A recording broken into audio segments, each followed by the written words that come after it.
Well, good morning. Everybody had a good break? Long enough? Not long enough? Welcome back. It's glad to have everybody back. We had a real winter for the last couple of weeks. It's been a change. I'd like to begin by recognizing some new folks that we added. I don't see any faculty here, but we have some new coordinators, directors, etc. So if you're here, please stand up or wave so we can recognize you. Jaime Nevadas is our TRIO Upward Bound Project Director. Jaime, are you here? He's not here. Okay, welcome. Ryan Aldred, he's our TRIO Student Support Services tutor. Not here. Okay. Marcos Gonzalez, our IE Research Associate. Welcome, Marcos. And since the other trio are not here, I'm assuming these folks are not here, but I will introduce them as well. Juan Antonio Sandoval is our trio Upward Bound for Uvalde High. And Citali Escamilla is our trio Upward Bound Director for Crystal City. And Alyssa Keys, is that right? Student Life Coordinator Del Rio. Alyssa, are you here? No? Welcome anyway. Glad to have you. This morning, I'm going to be brief. We have our President's Association Executive Committee going on this morning, so as soon as I'm done, I'm going to go join that meeting. But I want to focus on three things this morning, and that is managing dual credit. That's going to be big on our radar, big on the state's radar. Enhancing our programs, number 2, our educational programs. And number 3, enhancing the student experience. Those are the three things that I think we need to continue focusing on this semester, and those are going to be the things that set us apart and ensure our success going forward into the future. First of all, dual credit. As you've heard me say, I've been trying to say this all year. I've been trying to, bring it to the forefront. Dual credit is really changing the dynamic of how this college operates. And not just this college, it's every college in the state. 10, 15 years ago, we had 200-300 dual credit students. We have over 2,000 dual credit students. That is soon to be probably about 4,000, could be 5,000. I mean, it's just crazy the way dual credit is growing. That genie is out of the bottle. There is no way that we're going back. The state's not going back. This institution cannot go back. We just have to adapt how we operate to work in that environment with the dual credit.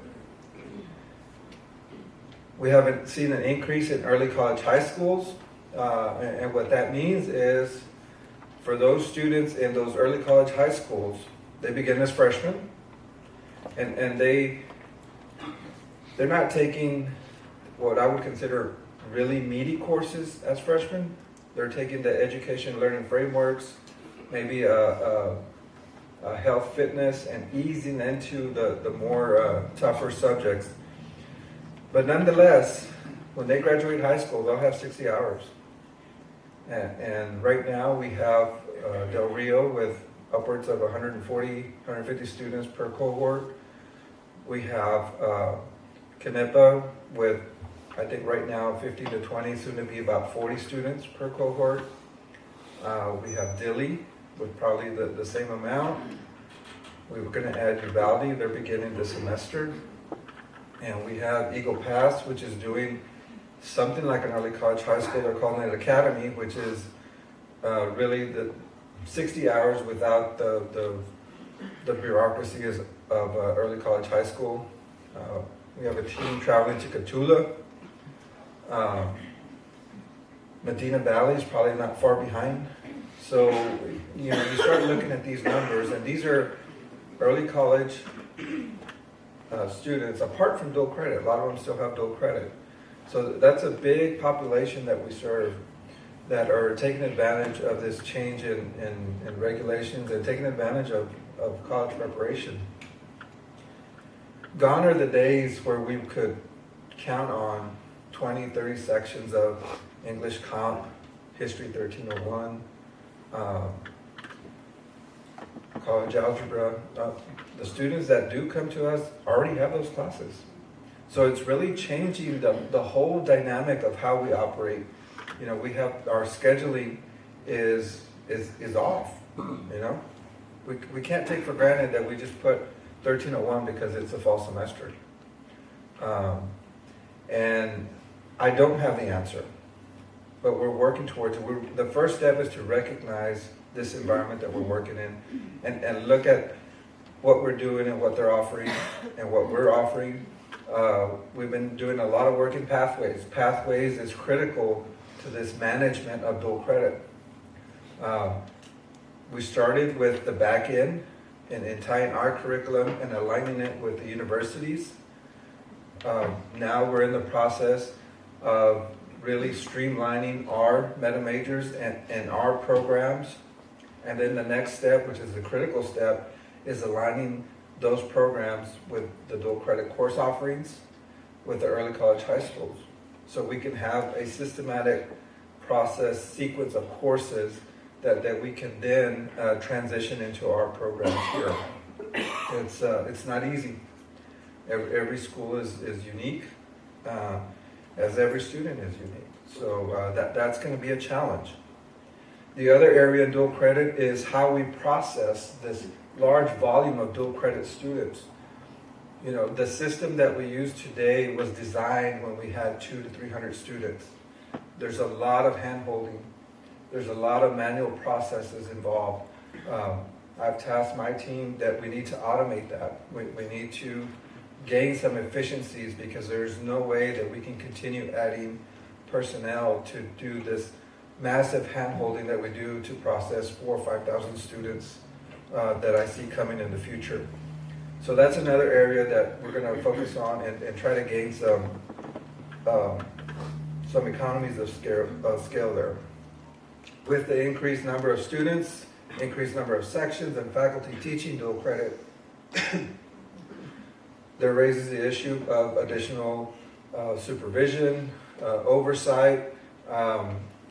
I've toyed with the idea. I don't have an answer for you yet, but we're not far from either having a division chair, a dean, perhaps even a VP over the dual credit portion. It's that big a volume to our institution. So that's coming. What it looks like, I don't know yet, but it's coming. There is a need for that kind of structure over this process and this segment of our institution. For faculty, it's going to mean some changes in your loads. You know, rewind back, those of you that have been here a while, you had evening classes, you had to travel.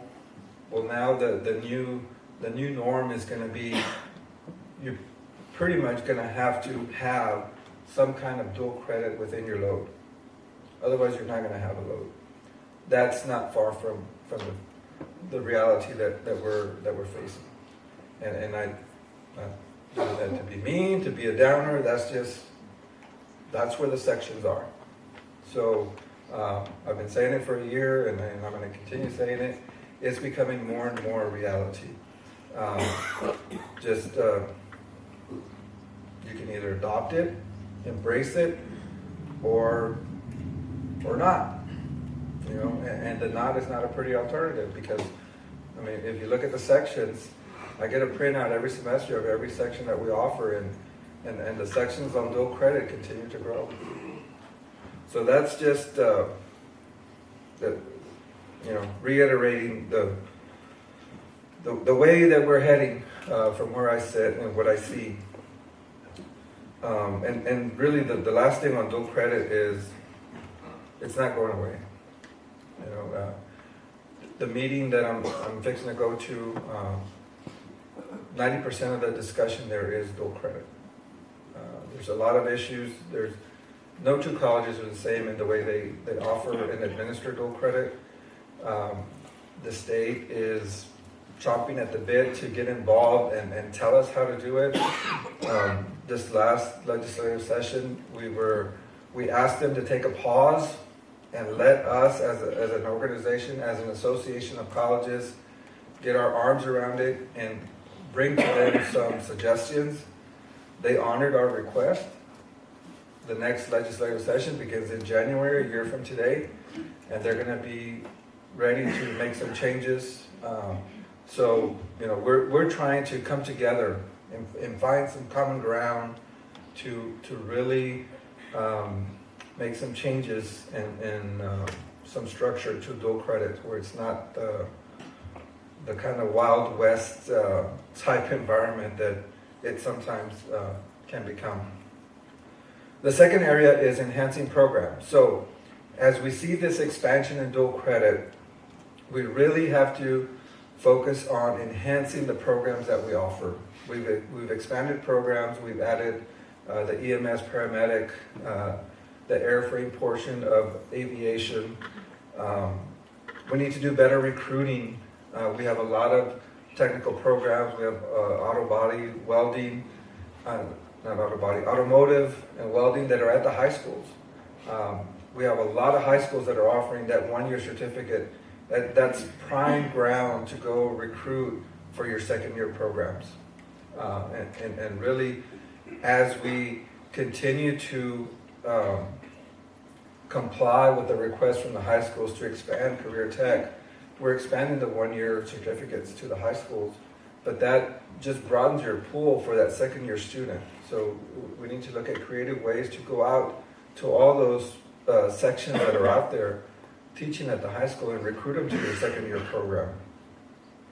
We need to develop more pathways.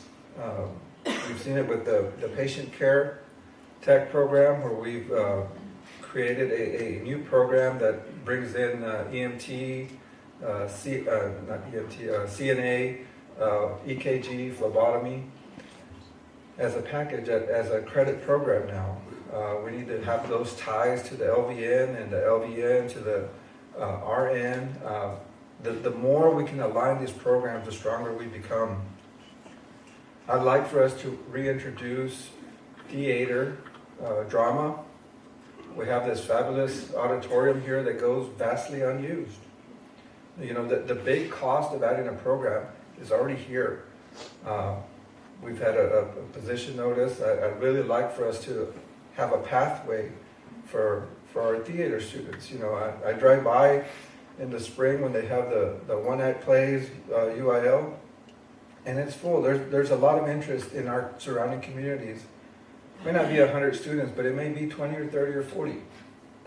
And we have to start looking at those chunks. And if you can combine a couple of those 20, 30, 40, all of a sudden, those 20 to 30, 40 students that are taking drama are also taking English, are also taking history, etc. Same thing with our gym. I'd like for us to have a pathway for kinesiology majors. Again, we have a big investment there, and the mandatory PE that we used to offer, that's gone because of the 60-hour rule.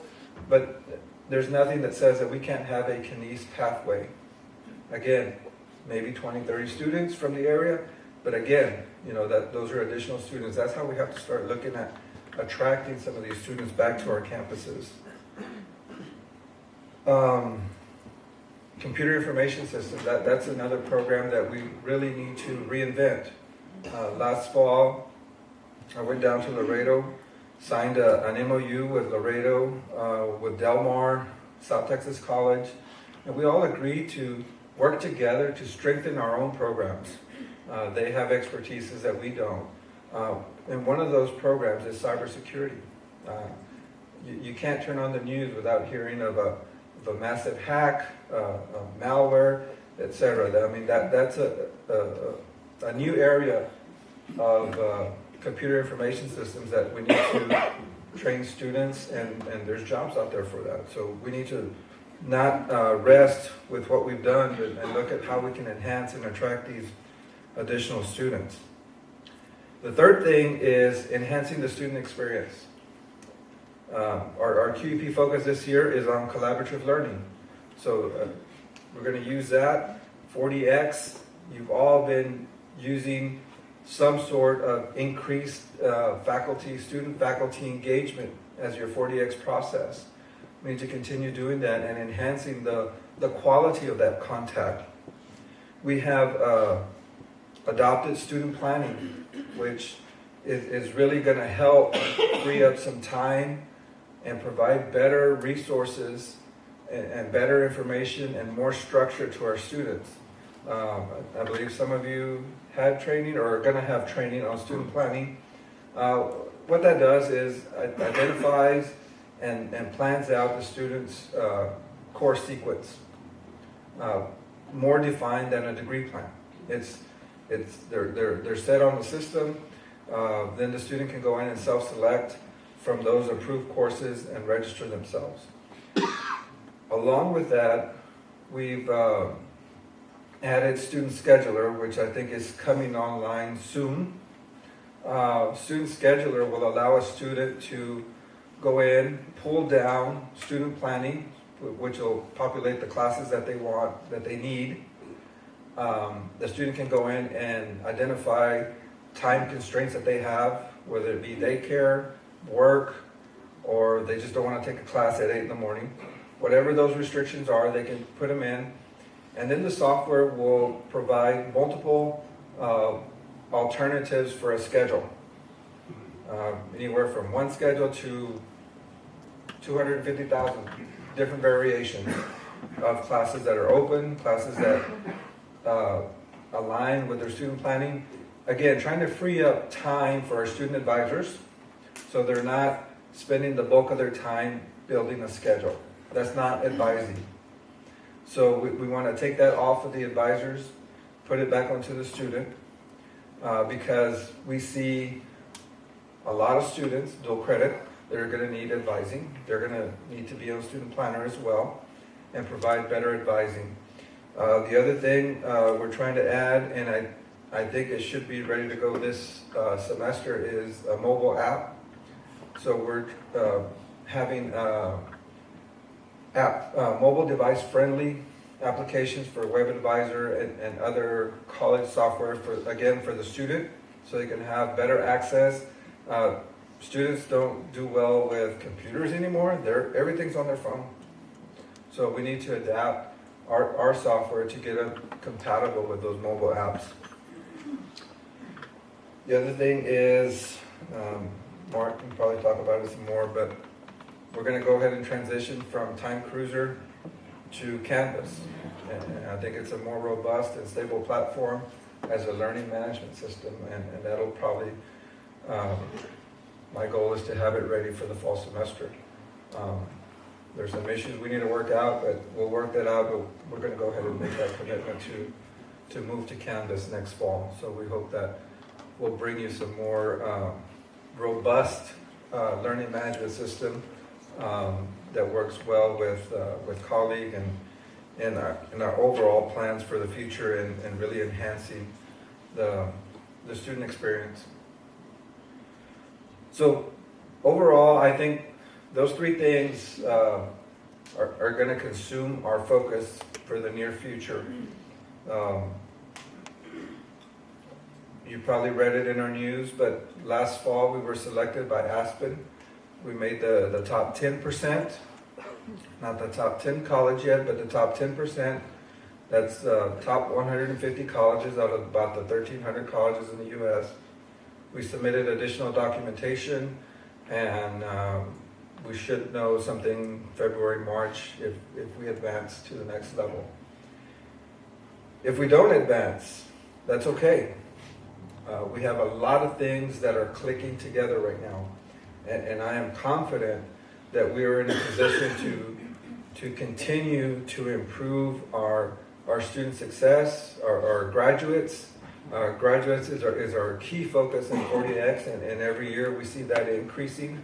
We have additional focus on the transition of a student from college credit number 1 to 60.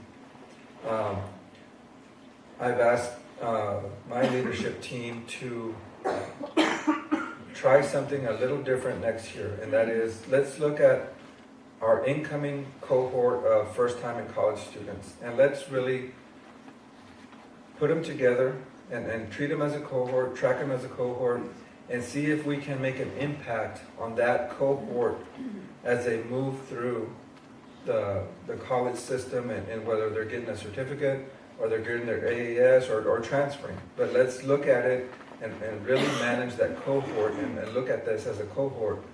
Each cohort coming through, keep them together and structure support systems, advising, milestone checks for the cohort so we can ensure that they get through the system.